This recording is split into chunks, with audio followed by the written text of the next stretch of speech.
Hello, it's Lynn Shuck and Healing in Balance. We are going to be looking at bridge and half frog. They're very similar in terms of the geometry, the shape the bones make in relation to each other. They're different because you're changing your relationship to gravity. One faces the ceiling, one faces the floor, and that changes the effort. Some of the instructions can be very much the same regardless. So that's what we're going to be looking at. So, and there goes the dog. Half frog, I teach regularly. I would leave the head resting and the legs are going to come up. You can flex the feet or keep them pointed. You're pulling your feet towards your head. That's it. That's the pose. She's going to help. Okay. Now, one of the issues that happens here is being able to keep the legs from rotating in or out.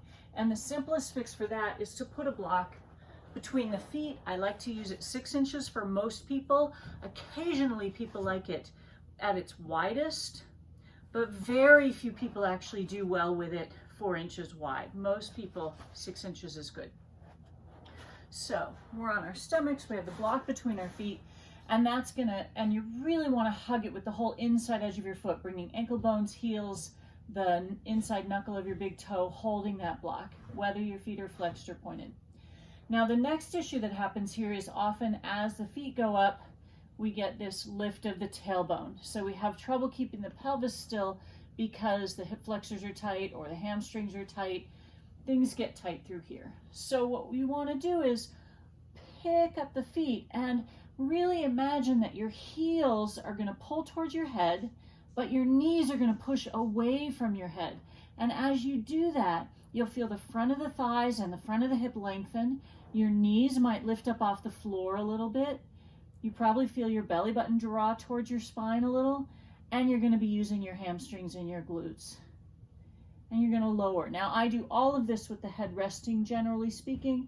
Again, feet are coming toward the head, knees are pushing away from the head, so the whole front of the body is lengthening, lengthening, lengthening as you push your knee toward the wall behind you. And then see if you can keep that reach through your thighs as you lower the legs, and you'll find you're in a very different position here than you might be when you're relaxed if you're really tight in the front of the hip. So when we flip that pose over and come to bridge, we see how it's a similar geometry, right? We've got a long line from shoulders to knees. We've got a bend at the knee. Again, we have a problem with rotation, and we often have knees that fly out. If you can, you want to line your feet up in front of your pelvis and put a block between your knees.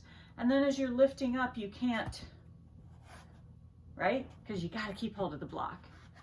So having solved the rotation problem, I'm going to work with my arms out of the way just so you can see.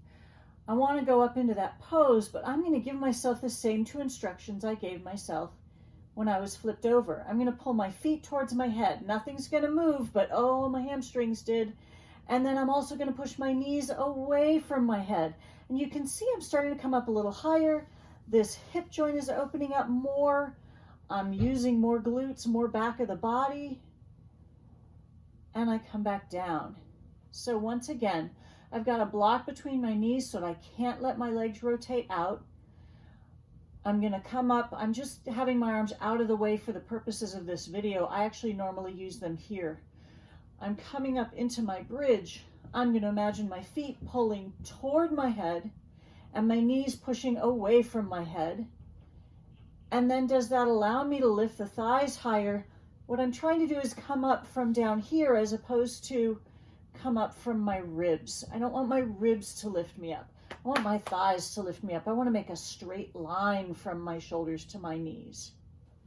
So that's a couple simple instructions to change up your bridge and maybe add in a new pose, half frog, that you may or may not already practice.